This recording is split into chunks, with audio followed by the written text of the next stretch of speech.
Hi, welcome to our show today. We have Tracee Dunblazier, and she is a Los Angeles-based empath, shaman, and 32-time award-winning author. She has spent decades living an alchemical life working with transformative grief as a guide. She was born multi-spirited with a profound innate awareness of the spirit world and deep compassion for all who hurt. Tracee's down-to-earth style embraces the humor of reality and has helped thousands to find radical acceptance, empowerment, and joy in their lives, no matter where they begin. Her national and international award-winning GoTracee Publishing creates spiritual tools that have become game changers for those who suffer. Dunblazier is a charismatic keynote speaker and enjoys podcasting from her Chatcast and Be a Slayer platform, and currently serves as president of the Coalition of Visionary Resources, the trade organization for mind, body, spirit industry. So welcome, Tracee. Nice to see you. You. Thank you. Sorry, my bio was so long. Hey, more information, the merrier. It's wonderful. Thank you so much for everything you do. It's so important. And especially, with the grief. And I think that's a heavy topic and energy that we need to address consistently. It's everybody goes through it in some way or another. So thank you for being here. And I guess we'll start with how you got started, your story, and what led you to where you are now. Well, so many things, but I was born multi-spirited, as you said in the bio, and basically that means that I had multiple spirits attached to me, plus very vivid dreams of past life memories. And so I experienced a lot of spiritual trauma as a child. I consider myself demonically challenged at that age. I would have demonic visitations and other entity spiritual attack, that kind of a thing, from very, very early, 2, 3, 4, 5 years old. Somehow I on some level I understood, and I was able to preserve myself, transform the experience. It was one of the things that but I never shared it with anybody. And so that deep divide between myself, my life, how I see myself, and then how I interacted with other people was very divided for many years.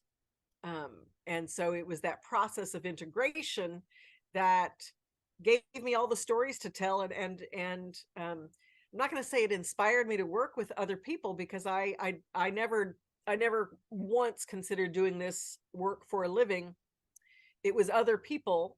I was working with somebody. I was working actually in marketing at the time, and my supervisor found out that I did readings and asked me to start doing them on behalf of the company that I was working for, and that became really popular. I had long lines out the door on these big events that we would do, and I was like, wow, there's really something to this. People were coming to me and having these deeply cathartic experiences. It's supposed to be a fun, read my poem, and then they're bawling. Yeah. So anyway, so very shortly after all of that started, I did that in that way about 6 months, and then the company sold and that job went away for me, and I was like, I think I'm gonna do this. And then bringing you into the publishing, I still work, do sessions with people. I'm a certified grief counselor.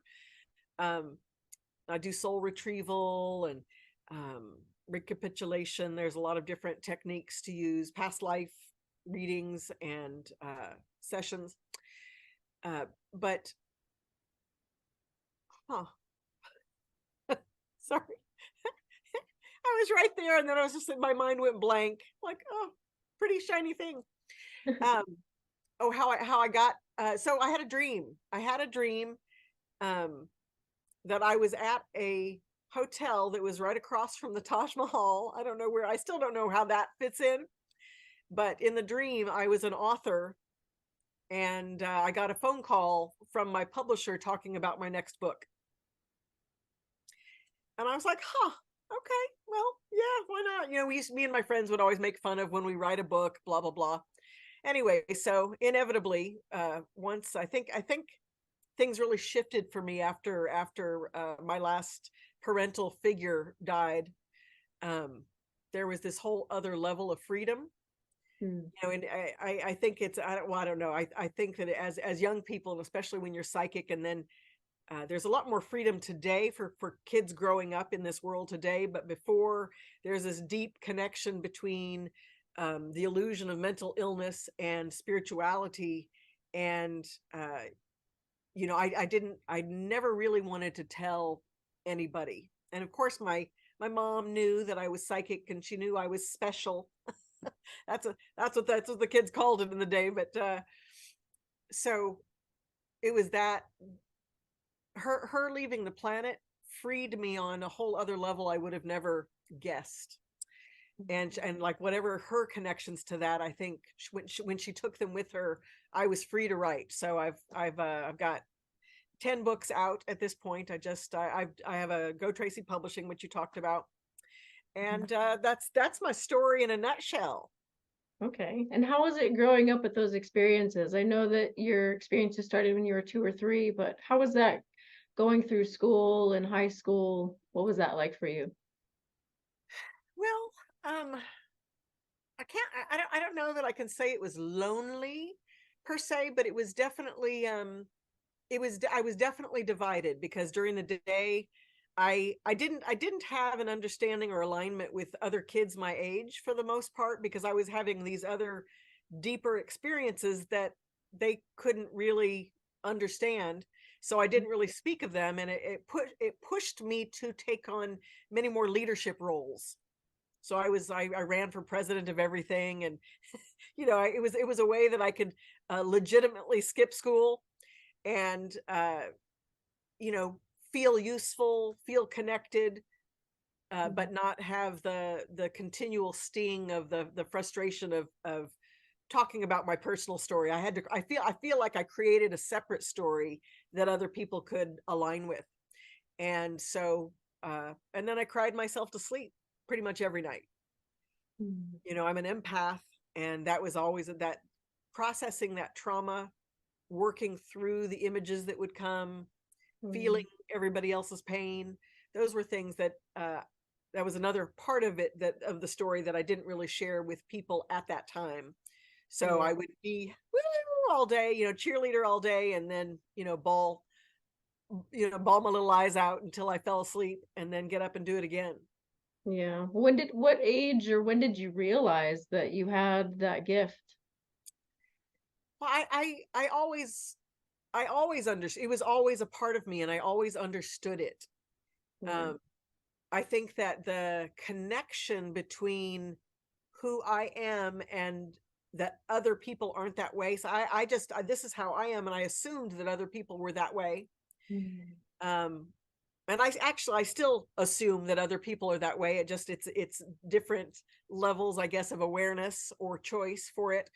Um, but I think that my mother was instrumental in helping me really understand that that I am the way that I am, and not everybody sees things as I do. That was what she would say. It wasn't diminishing me or them. It was just pointing out that there's this big space in between. And I always appreciated that. Yeah. No, that's supportive Yeah. in so many ways.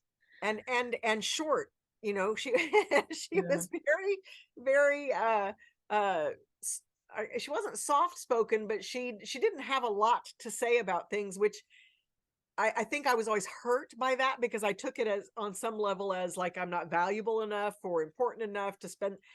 But as I grew older, I completely understood that she wasn't going to put her ideology on me, or her lack of understanding on me. And I was like, wow, mom was two thumbs up for mom, because that was deep, you know, Yeah. especially at that time, trusting me Hmm. and knowing that she didn't have to protect me, Yeah. you know? So Do those gifts run in your family? they do. A lot of my family members think of them as mental illness.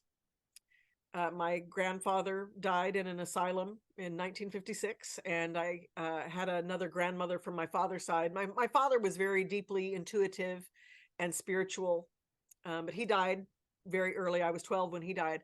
And then his mother, I'm certain that she was psychic and empathic. But I lost, after my dad died, we lost track of her in terms of spending. I never spent a lot of time with her, so it was never a conversation that we had. Right. Interesting. Just this morning, interesting that you said the mental illness, and it's interesting because just this morning I saw that there's a connection between mental illness and abilities, psychic abilities. And Absolutely. so, yeah, that's a whole nother topic. I mean, Yes, yes, there is a ton to talk about on this, but I think, mental illness is spiritual illness. yes. And Western medicine, for where they're at right now, I'm not mm, I'm not pro Western medicine by any stretch, but I do think that there are cases, if somebody is going at risk of hurting themselves or others, that drugs are necessary.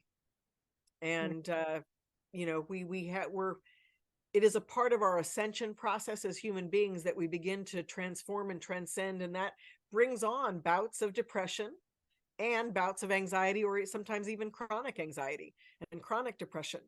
But Yeah.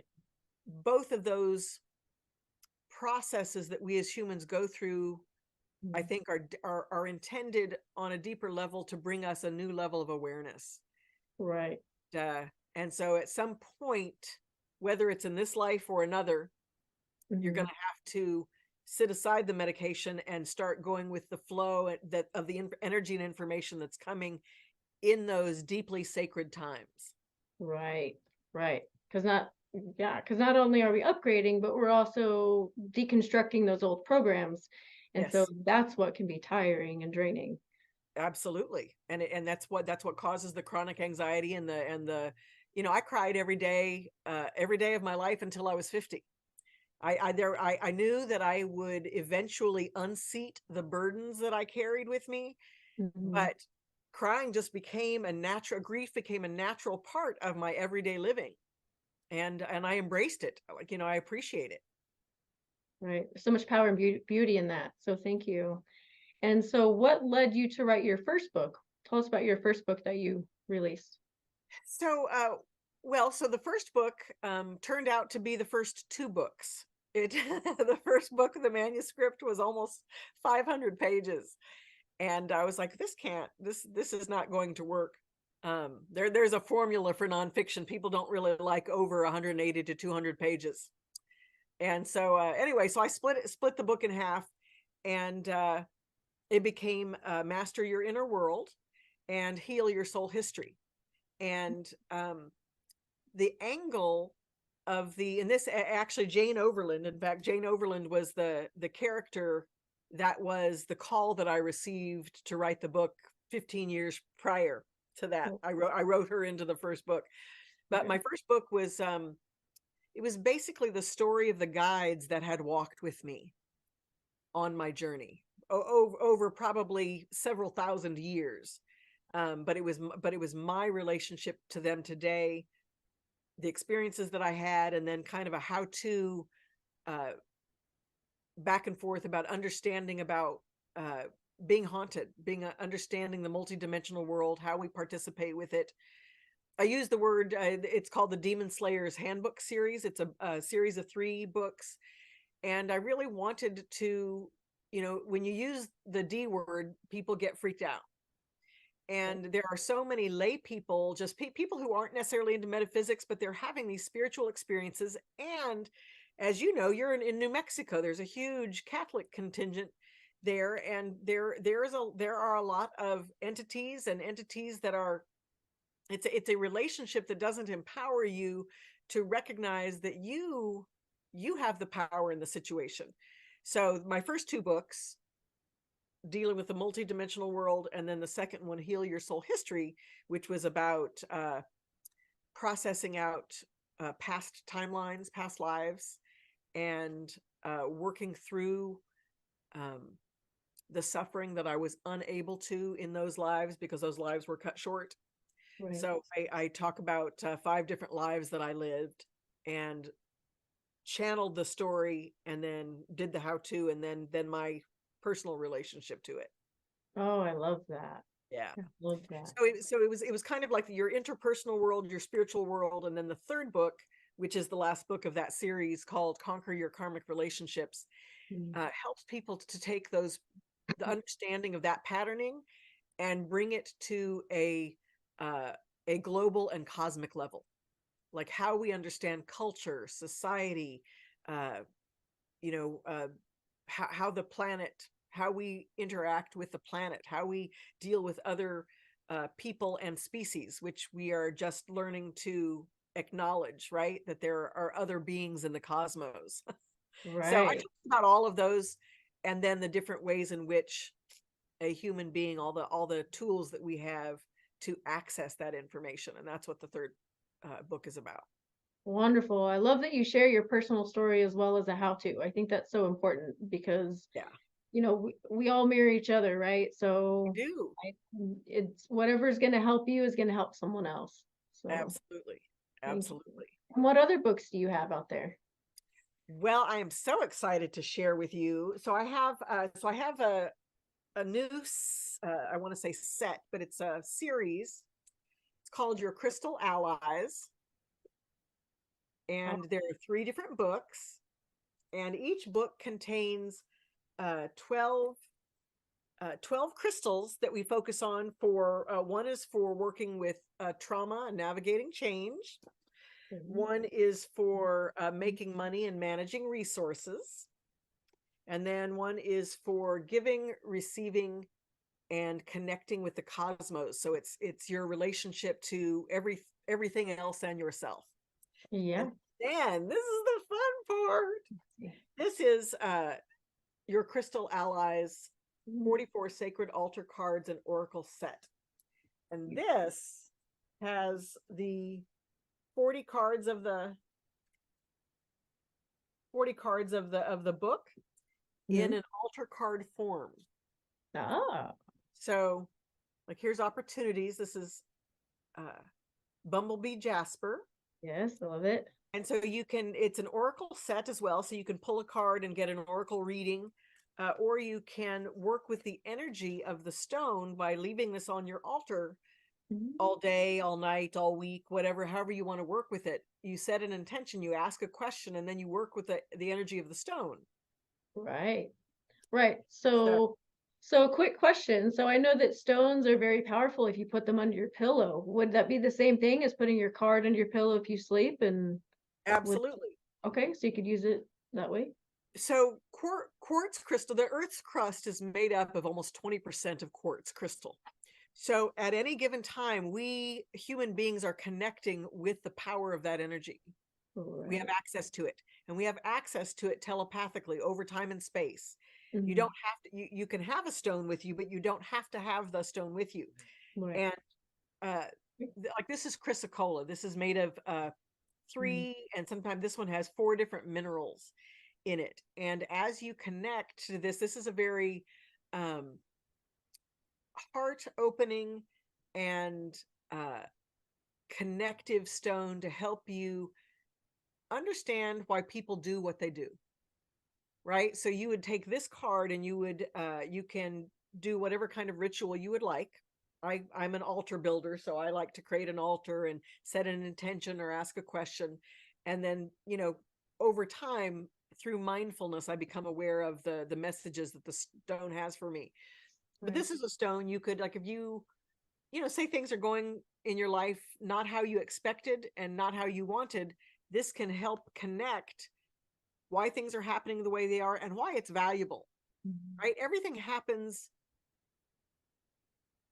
I don't want to be trite, but I will, for a reason. Right? Everything happens for us for a purpose, and when we can more deeply understand that purpose, we can better understand when the thing we want, what timeline that's going to come on, and the way in which we can access it, like Right.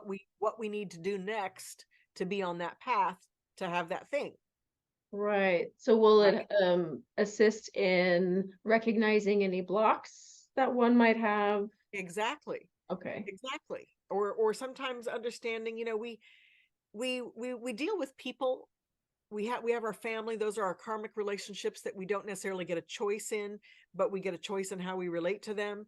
Then we have a whole group of people that we have all the choice in. We can choose to be around them or not. Right. And so when we begin, or we can choose to be in a situation or not. Right. Mm-hmm. And so working with stones helps you to more deeply understand why you are choosing, attracting and choosing what you are, and Mm-hmm. whether or not you need to stay in that alignment or not. Correct. And then how to move forward, whatever that means. Right. Right. But the more information you have about what it is that your soul has a goal. And when you Mhm. more deeply understand what that goal is, Yes. you it creates a freedom that eliminates the anger, the bitterness, the frustration that often comes when we don't get what we want. Yeah, no, Right. exactly. It really helps to know your purpose, path, and mission. But, even if someone's not on that path quite yet or awakened to that, Right. this can help them get on to that right path of alignment for them. Exactly. And it's perfect that they can do it themselves. So they don't have to. Exactly. You don't need anybody else. Just and each of these stones I own, or I know exactly where they are. And the intent was that how this came about, this was kind of a funny very short funny story, but I have one of my stones, and in fact this one here, this is a trans channeling quartz. It's a pretty big stone, and it said to me one day, I want a bigger audience. I want to work with more people than just you. And I'm like, okay. So then I thought of doing the books, and then the card deck idea came after that. And so this is your opportunity to work with this stone energetically by witnessing it, by connecting with it, by calling on it. Right. Yes. Right. So Definitely. And I have the understanding that when quartz crystals attract more information, then they actually grow. They yes. grow in that way, which is Yes. fascinating. Isn't it? So, oh, wonderful. Absolutely. What other card decks do you have for us? I have a Rainbow Warrior activation deck, but it's far away. Okay, sure, no I can worries. I, Tell us do you, about do that. you want to do you want me to grab it, or I can just talk? It's a Yeah. fabulous deck that I collaborated with Justine Cerebrin. She's an intuitive artist. Yes. She will also, well, she was at the Expo last year. I'm not sure if she'll be at the Expo this year, but she is an amazing intuitive artist, and her art, it's so layered with energy and information. They are channeled images that when you connect with it, you never see it the same twice, ever. Oh, And and- so between coupled with her images and my connecting to a particular dynamic right. and the different layers of that dynamic, you as the querent are left to intuit what the meaning is for you in that moment. Mm-hmm. It's intended to educate and expand your understanding, your awareness, and for you to access your own story. Right. Right. So, Beautiful. And I have seen that deck before, and I've yes. kind of shuffled through it one time before, and it is very beautiful. I do love the art. Isn't But it? it's very interesting that you said that when you go back, you'll see some other art that you haven't seen before. It's like watching a movie again. It is. You catch some stuff you hadn't missed. But then again, it also resonates with what you need at that time. Right. So it'll change. Exactly. That's fascinating. Exactly. I'll show you this one too. This Yeah. is Transformative Grief. This is what I promoted last year at the Expo. I did a whole workshop on it. We had such a good time at the workshop. Anyway, it's Transformative Grief, an ancient ritual of healing for modern times. And so if you are grieving, if you know people who are grieving, it gives you a really a much deeper understanding of all the ways in which we grieve, why it's valuable, what it does for us. And then I also give you rituals at the end of each chapter that you can create your own mystical practice of Right. connecting with your grief. Okay, so that's also a how-to with education information. And then is that also in like a journal type, or are people able to to work with that book in that way? Yes, there are quite a few exercises in it. There are Okay. also quite a few anecdotes from different, not as many for me. This is the one book that is less centered on me and more centered on people that I've worked with Okay. over the years, or I've known over the years, who were generous enough to reveal some of their trauma, and then allowed me to include it in the stories of the book, and then expand on that from a spiritual perspective, from my perspective. Well, that's a blessing, isn't it? Yeah. To Yeah. share other people's perspectives, So thank Yeah. you. And whoever is in that book, I send a thank you to them as well. Yes. And that workshop you did last year, or this last one, that was pretty fascinating, because you also covered the topics of how grief can be, like the process of grief can even be Yes. programmed, how it's right and wrong in certain cultures. Right. What we believe about grief. A lot of people consider grief as or emotion as weakness, and it's Yeah. not. It's an opening and an awakening, and a integrity building experience. Hmm. When you allow yourself to grieve, you have no vulnerability. Nobody can get in. Nobody can make you feel worse. You know what I Right. mean? the Yeah. power the power that we give other people often happens because we've not accepted who we are through our own grief. Right. Right. Right. Definitely. No, that's very important. Thank you. Yeah. And then what about this year for the expo? I know you're going to be on the expo in 2024 in February in Yeah, LA. That's going to be very exciting. it And is. so, is this your first time at the expo? Oh gosh, no. Okay. So I have I realized, I was talking with Christine about this, and we have been going to the expo, I think, pretty much since it began, and as a consumer, and then I've been presenting and vending at the expo for almost 10 years now. Fast, I think this will be my 10th year. right? Yeah, Wonderful. so I'll have all of my books, all of my decks. Okay. Occasionally I do readings. I'm doing a couple of lectures and a panel. So I'm very excited. Yes, let's talk about what you're offering. So at your vendor table, you will have books and decks, and you will be doing readings, or you might be doing readings. Um, I'm always open to doing readings for sure. I Okay. don't necessarily set up to do that because it's I've got, so as the president of Cover, we're doing a cover booth and GoTracee Publishing booth. So Okay. I'll be there for both of them. Right. In addition to other members of the organization. Um, but yes, I'm always open to doing readings Yeah. if Okay. somebody really needs that. And then you can actually choose a card. We'd always do little one card readings with both of the decks. Yeah, So wonderful. I love it. And so you are hosting a free lecture, yes, and the title of that is Crystal Allies for Manifesting. And that's yes, going to be Saturday, February 10th yes. at 12 o'clock to 12:45. That is a free lecture for if anybody wants to go to that. And it's in Room Century D. And tell us what you will be offering in that free lecture. Well, we're going to be working with this book, which is the 12 best gems and minerals for making money and managing resources. So if you want to make money, you've got to learn to manage what you have well. Right? It doesn't matter how much, if you doesn't matter how much money you have if you're not managing it well, if you are wasteful with it, if you are not aware of where what you do with your money, the kind of return you get for your money. There's a lot of everybody has a relationship to lack and to the way in which we use our resources, and how we use our resources is indicative of how we see ourselves, how we see others, our own self-loathing. Like there's all kinds of deeper emotional lines of energy and understanding that is expressed through the way we participate with money. So we're going to be talking a little bit about that, and we're going to talk about the different crystals that you can work with to become aware of any obstacles you might have in your relationship to money, and making it and keeping it. Right. Right. How Right. you get in flow of Yeah.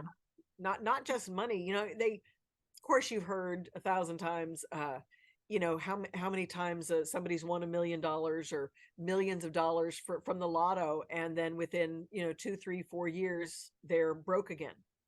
Okay. Right. And so people want a lot of money. They see that as a status symbol, but they never really consider that having a lot of money is a full-time job. Right. It's not, it doesn't make things easier.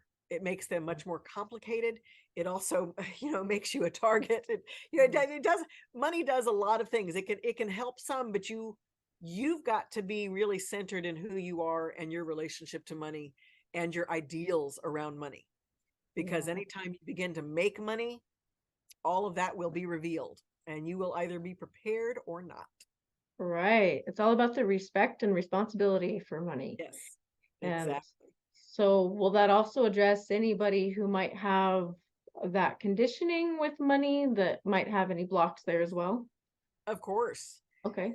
So when I do lectures, of course, I've got the main crux of what I want to talk about, and the crystal. I'll probably bring. I always bring show and tell crystals that people can work with during the lecture. And then I do a Q&A, because it's really important that people who are coming have the opportunity to get the information that they really needed. Right. You know, Right. so there's what I plan to say, and then there's what gets said. Yes. And it's always I always intuit the room when I'm putting the lecture together. I'm pretty good at that. You know, it's in some other dimension, it already exists. So I'm tapping into the ones who will be there and what they're going to need. But absolutely, when people come, they need to get what they came for, and I want to do Yeah. that. No, definitely. That'll be a great opportunity for anybody who joins that free lecture. And so you're also going to be on a panel Yeah. that's going to be called Mystical Visions. Mm-hmm. That one is going to be on Friday the 9th at 3 p.m. to 5 p.m. Yes. And so what do you know so far about that panel? Pretty much absolutely nothing. I mean, it's last year it was a magic and divination panel. Okay.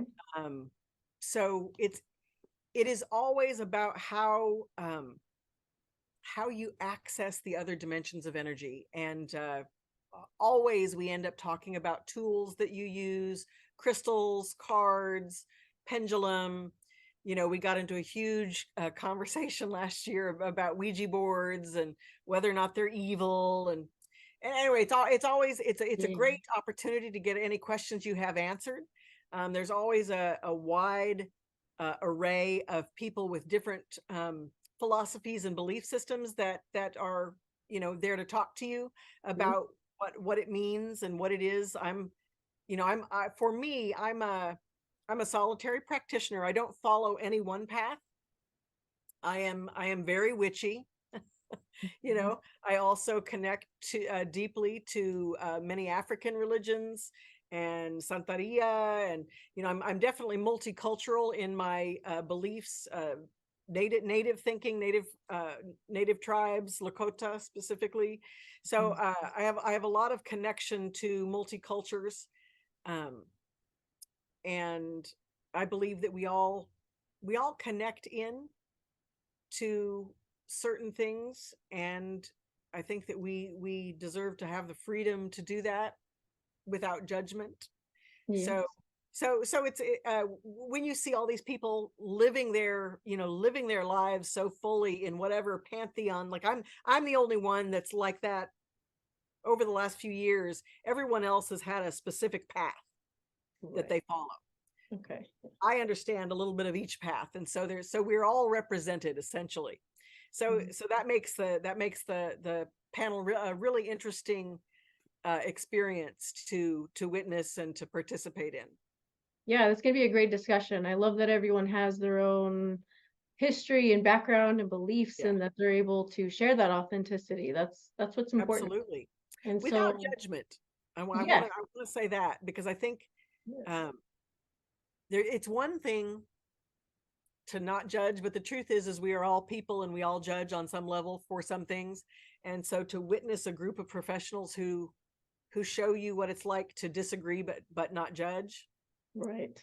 I don't know that last year that really stuck out to me. There was a lot of disagreement, but everybody was really kind about it and Yeah. loving and open-hearted. And Right. anyway, Yeah. I thought that for me was what was one of the special things, was to be able to witness that, because sometimes we need to be reminded of that, and sometimes we need to be shown how to do it. Yes. And Yes. You have sometimes, to, yeah, definitely honor other people's perspectives yeah, because that can open a new door for you. It really can. absolutely. But So, sometimes, I mean, I'm not going to lie. The world right now is an awful place. I mean, it's hard. But it's rough. There are some rough things happening, and sometimes people get so emotional or so upset and so angry. yeah. So to witness the process that one goes through to not do that, to not respond in that way, like that's something that we don't teach. Right. Anyway, I don't know why that was just one of the things that really came up last year, that I was like, wow, this is a really impressive group of folks. Yeah, it is. Because, And what do you love about the expo? um, the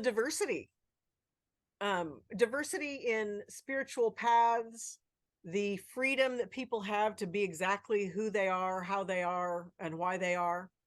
Yeah. Um, yeah, that and of course the wide array of products. You find so many amazing books. There's so many amazing, authors and product creators there.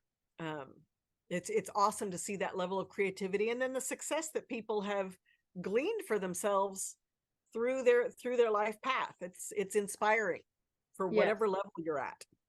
Yeah, even if someone's attending as a professional or if someone's attending as a guest, there's so much for everybody there. It's amazing. Absolutely. So, One of the other lectures that I'm doing is for the Coalition of Visionary Resources. We do a small business lecture, okay. and this will be our third year of doing that.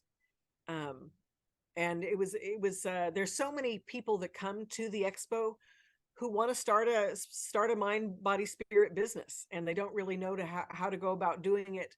And so Cover, the organization, we're a trade organization for the mind, body, spirit marketplace, Mhm. and we offer education for people, whatever level, whatever stage of their business that they're at.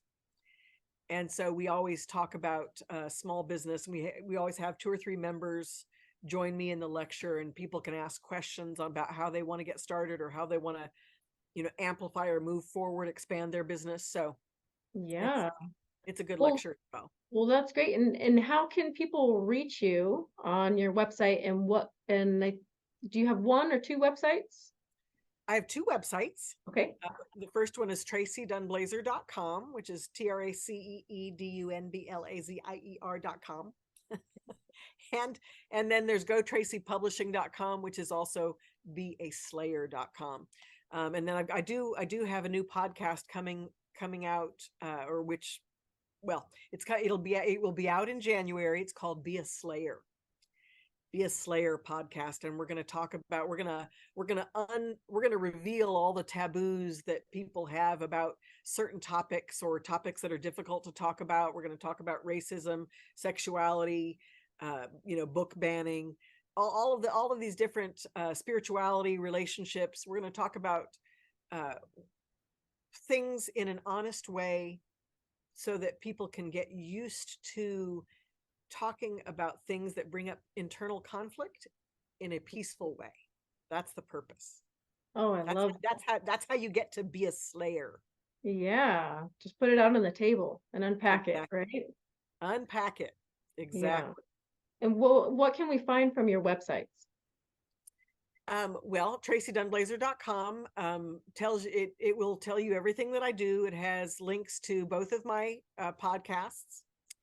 It has all of the all. I'm frequently a guest on different podcasts for different things. I've been doing a huge press tour for the Transformative Grief. So I think I've got 10 different interviews, and you can find all of that on my media page on my site. And then, of course, my books. You'll see everything that you can even shop. I always encourage people to shop indie. You can buy stuff from me, and that's fine to do that, but buying it on Amazon or going to Barnes and Noble or like I said, my favorite is to shop independent bookstores, go and order. Everybody has access to my book. It's distributed everywhere, so they can. Anyway, I recommend that you buy it where it counts. Definitely. Yeah, whatever is easier. And it also Exactly. depends on where they're at in the world, if they're international or not. Exactly. And then beaslayer.com is the book site. I also am a hybrid publisher. So if somebody is interested in publishing a book, that's one of the things that I do. You can hire me and or my company to help you publish your book. And that's what Be a Slayer is about, is all my products, wholesale, retail, and publishing. Great. I love that. Thank you. And how can our community reach out to you through social media? So many ways. Pretty much it's all at GoTracee. Instagram is at GoTracee. Swell is at GoTracee. TikTok is at GoTracee. Although, if you look me up, I need TikTok friends. I just got on TikTok. I haven't spent much time there. So, but then of course Facebook. I am on Facebook. I've got Tracee Dunblazier and at GoTracee. I've got lots of different pages on Facebook. So, and I just canceled my Twitter. So I'm not, or X. I'm not on X anymore. So you can't find me there. No, that's okay. That's all right. I'm sure we can find you on other social media platforms, and we can follow your events and other things that you're doing there. That'd be wonderful. Wonderful. Yes. And is there anything else that you would like to share with our audience today about what you do or your event for the Conscious Life Expo that's coming up in 2024? Well, this is such a powerful time. It is a powerful time to walk through the door that you've been avoiding. So whatever that is, there's always, to persevere, there's always an answer to whatever it is that you need. And, it's less about me and more of an encouragement for people to walk through the door that they've wanted to for a long time. And you can find lots of ways to do that, and lots of support to do that at the Expo. So. Right, definitely. Well, we look forward to seeing you at the Expo, the Conscious Life Expo in 2024. Yes. And we will post your websites and your social media for anyone who's interested in connecting with Tracee and finding more of her books or oracle decks or her services.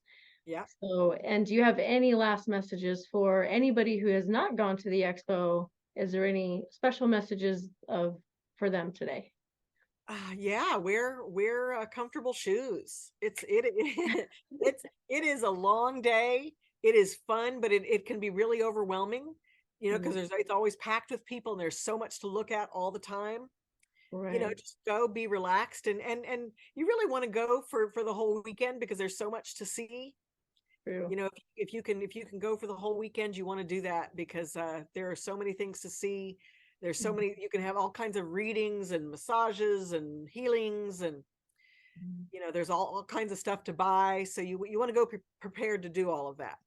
Yeah, what I would like to recommend for anybody who hasn't gone is take a journal with some notebook papers, how you can take notes. Because I know that being in those lectures and workshops, there's a ton of information that comes through. So so bring a pen and paper. Absolutely. So, Absolutely. wonderful.